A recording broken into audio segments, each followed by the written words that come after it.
Can you explain how multiplication tables are taught in third grade under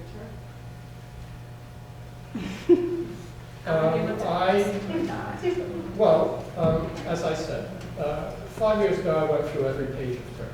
Okay, now I can't remember the sequencing. I don't know directly the answer to your question, but the fact that I don't know the answer to your question, and the fact that you're asking, shows a fundamental flaw in the curriculum.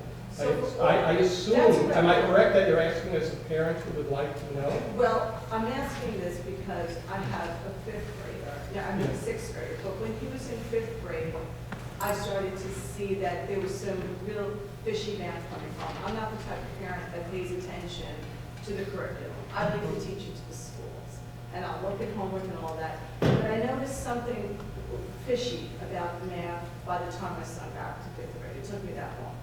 So when my daughter hit third grade, I knew enough to teach her multiplication tables for myself. I just knew that was really good.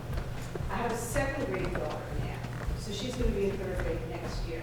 And I know I'm going to do the same thing. The program definitely has a shortcoming in third grade. Well, I can tell you specifically, since I said I went over a major unit in the fifth grade. It was supposedly a unit on multiplication and division. So the entire I actually have it here.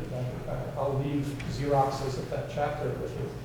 But from what I could see, there was essentially maybe 20 to 25 problems involving multiplication.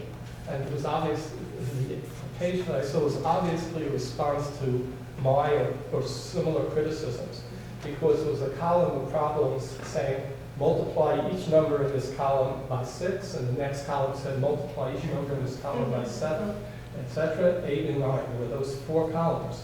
But still, there were 40 programs. There were 40 problems altogether testing basic multiplication skills. That's absurd. I mean, there isn't a person in the world who could learn multiplication based on 40 problems a year.